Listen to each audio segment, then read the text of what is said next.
Hi, I'm Sean Reardon, Mayor of Newburyport, and welcome to the latest edition of the Mayor's Corner. We're back in the office this week for this week's Mayor's Corner. We had a busy weekend last weekend. There was lots going on in town. I hope people got out and were able to check out the Literary Festival that was back to in-person sessions for the first time in a few years. Vicki Hendrickson started this festival along with a great group of volunteers. Her daughter Leslie is very involved as well. They kicked it off Friday night at the firehouse, and I was able to attend there.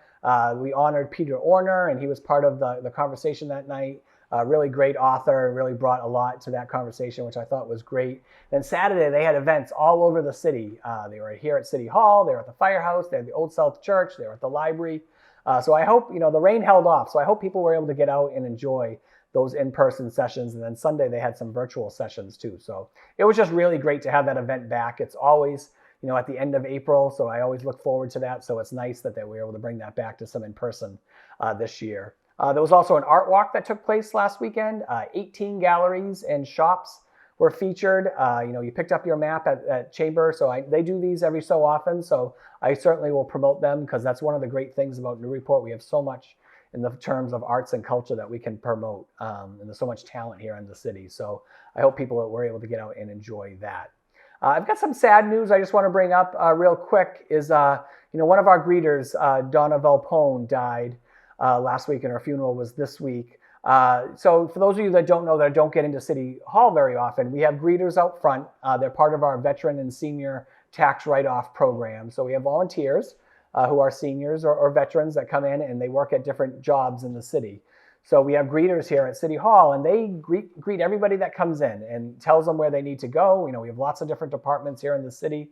A lot of people don't know where they're going, so the greeters help us direct traffic out there. And they also answer the phones as well and send people to the right department. So Donna was one of those people. She always did it with a smile on her face. She really brought a lot to the greeter team.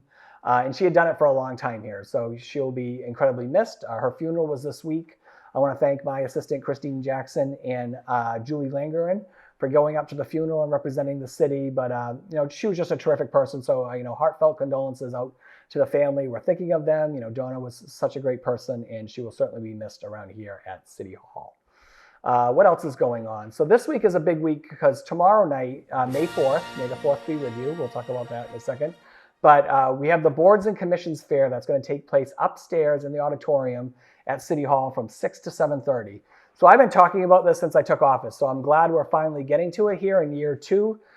We just have so many volunteer boards and commissions in the city that play such an important role. And I think I've done a pretty good job getting some new people on these boards and new talent, new expertise.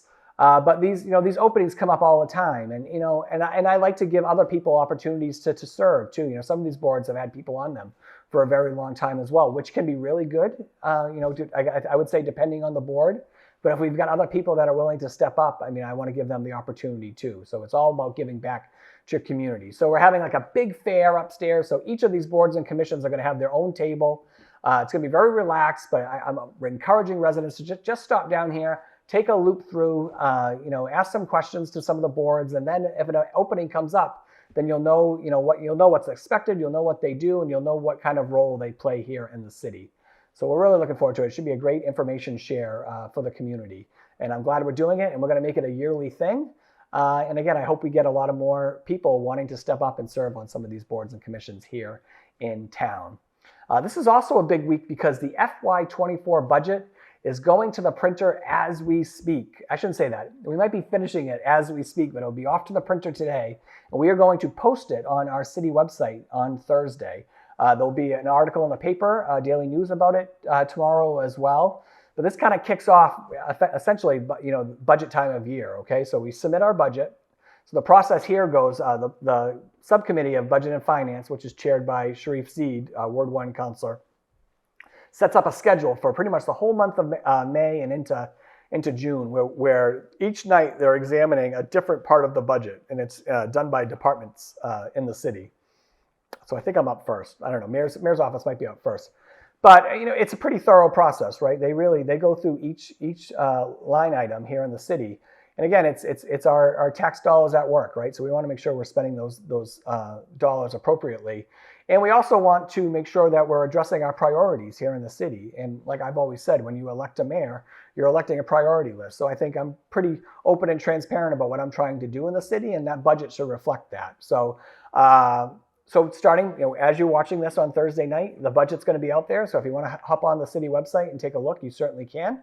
Read the article in the paper tomorrow as well. And then that budget will be, that full budget will be submitted to City Council. So when City Council comes in on Monday, May 8th, their budget book will be there at their desk in City Council chambers, and that will start the process. And we kind of jump into hearings, budget hearings right away. And these are open to the public, so we encourage people to come and listen and make their thoughts known. Again, it's an open process, and we like to hear what people have to say. I will give you a couple of sneak peeks of what you should be looking for. So this year, last year I was focusing on some departments. This year I'm focusing on some different departments. Ones that jump out for school, for sure, is schools. I think we have a really robust school budget that we're bringing forth this year. Plus, it's the last year to spend some of that grant money that we had for schools, which is why you'll see that they got such a substantial increase. IT, so information technology, we brought on a new IT director this year. He's got a lot of different things that we are considering priorities around our IT infrastructure. We were decades behind where we should be. So this is going to help us catch up. So you're going to see a significant investment in the IT of our city. The planning department, we heard this a lot last year. We have so many different projects and things going on in the city around planning and development that we are bringing forth a position for the planning department. So we look forward to having that discussion with City Council and talking about the importance of this new role that we're bringing in. And that role is also going to play right into our new the comprehensive economic development strategy, that report that we just received. And so this is already one of the action items in that report we're trying to act on in this new budget. And you're going to see a lot in DPS too. We've made a lot of moves in DPS already. We, as you know, we took parks and we've now brought parks in under DPS. So you're going to see some investments in our Department of Public Services. We brought in a new director, Wayne Amaral, that's going to play into that as well. And finally, we're making some investments around our water infrastructure. So you're going to see plans getting pushed forward through that, but then you're also going to see a couple of positions that directly impact our water supply. So you're going to see a watershed engineer, and you're going to see a water chemist. So we'll talk about that more during the process. But we're excited about this budget. I want to thank all my department heads. I want to particularly thank Ethan Manning and Andrew Levine for all the hard work putting the different pieces together. And then again, my department heads for meeting with us. We're finishing up meetings today, talking about where we landed on some budget things. But this is such a collaborative effort, and I think that's going to come out during these budget hearings. But again, it's a big undertaking, and we're just excited to get this started. And I think we've got a great budget that helps keep moving our city forward. What else is going on? This week we had a meeting with Mass DOT. So our state representatives, Senator Tarr and Representative Shan, reached out to Mass DOT, and this is around the bike lanes on Gillis Bridge. They have been getting a lot of press. And I think anytime something different happens in the city, if anytime there's change, people talk about it. And I think we saw that a little bit last year with some of the changes I brought when I first took office, right? So I don't think change is always can be looked at as being a bad thing, right? I mean, some things I think we have to look and see what we're trying to do here. In terms of the bike lanes, these came out of the blue. I mean, I'll be honest, I did not know that this was happening either. So what was nice about the meeting the other day is that the Mass DOT owned up to not having that communication with the town of Salisbury and the city of Newburyport. So I feel confident that going forward, those conversations will happen. This is a part of one project that's going to be happening on this Route 1 stretch. We're going to be working on the rotary here coming up. That's going to be going down to one lane as well. But that's also a really significant project for the city. So I want to make sure those lines of communication are open. So where it stands with the bike lanes, they're going to be left for now. I mean, again, they did them. It's their road. And we're going to have to monitor and see how it works this summer. I think we're all concerned about traffic patterns, traffic backing up, especially when the bridge is going up and down in the summer.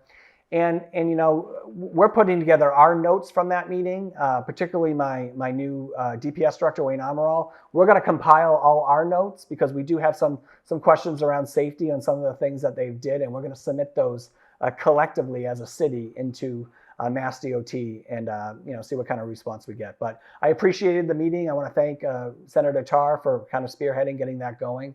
But again, that conversation needs to keep going, and we're gonna have to pay really close attention to those changes on the Gillis Bridge this summer. So I just wanted to give you a heads up on that. The streets and sidewalks rolling plan has gone into effect.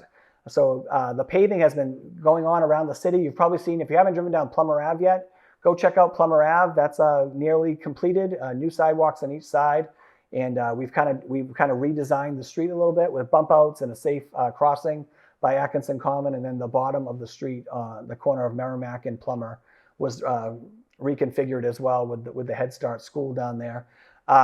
Fruit Street and Fair Street were done. Got a lot of good reports about them. So those are the first two on the list that we've been able to check off. Just about done. I wouldn't say they're completely done. I think top coats are still needed, but the work looks great. And then finally, you'll see some work going on down at the bottom of Federal and Water Street. Now this intersection, for as long, and again, I'm a native, so I've lived here forever. This has always been a problem intersection in town. So this was one of those ones we had a grant for. So again, we're going to have a list going forward of traffic safety and sidewalks list. And we're going to keep putting money into this account because there's so many of these little projects that we'd like to do in the city. So I've said the story before. So like I love my streets and sidewalks plan. It's one of the first things we did, and it's been a huge success. But there's so many of these other little projects, like places that just need a sidewalk, places that have a sidewalk and the street's fine, but the sidewalk's a mess and just need to get completed. Those don't fit on the 5-year plan anywhere. So we're putting together a separate plan for that, and then there'll be a line item in this year's budget that we're trying to add to, and that's where we plan on pulling money from for these types of projects. The sidewalk on Mosley Ave, they've been asking for that for a while. We're going to do that this year. There's a sidewalk on Rawson Ave that people have been asking for. So this line item is where we would pull from for some of these projects. And then there's some intersections like the Kent Street and Merrimack Street intersection would be on this list too. It's something that we hope to address. Olive Street has got some crazy sidewalks that need some work down there. So we're going to just try to chip away at these as we can. So again, essentially what we're going to end up having moving forward is 2 really good plans that we can continue to work on, checking off these projects as we go. But we're going to have a source of money continuously in the budget that we're going to be able to pull for those. So I just want to give you a little update on that. We're still really excited about it. We're also responding to, so for those of you who are submitting petitions into us about either streets or sidewalks or both, we're responding to those as well, and those will be added to the plan. So just keep an eye, just keep those coming in, and again, we'll keep the communication going as well. But those will all be added to our list. Finally, Fire Chief, I'm going to have some huge news. This is going to be a teaser, so I'm not going to tell you anything, but I have finished final interviews for the Fire Chief job. We had some great candidates come through, really just qualified candidates. So I guess in closing, I want to thank our screening committee that was headed up by former Sheriff Frank Cousins, Essex County Sheriff Frank Cousins, and we had 8 other members on there that were voted on by the City Council to serve on the screening committee. A lot of great expertise around public safety. And we also had some city councilors on there as well. But I thought the process was great. We started with 8 applicants. We got down to 2 finalists, put them through the assessment center. And I said I had some great conversations during these interviews over the last couple of days. We actually had 2 other internal candidates go through the interview process and participate in the assessment center. And they did really well too. So we've got a great pipeline of leadership, I think, here in Newburyport. And so that decision will be made next time we speak, and that will be getting into the city council packet. An offer will be made to the next fire chief in Newburyport. But again, kudos to everyone involved in that. It was a lot of work. And like I said, I just feel really fortunate that we had some really great candidates come through and get interviewed for this really important position. And that's my Mayor's Corner this week. Again, it's budget season. Get excited. There's going to be a lot of budget talk throughout the month of May. I hope everyone gets out there and enjoys the weather. The weather's just starting to turn a little bit. You're going to see us get into the 60s next week and a lot of sunshine. So get out there and enjoy Newburyport, and I will see you all next time on the Mayor's Corner.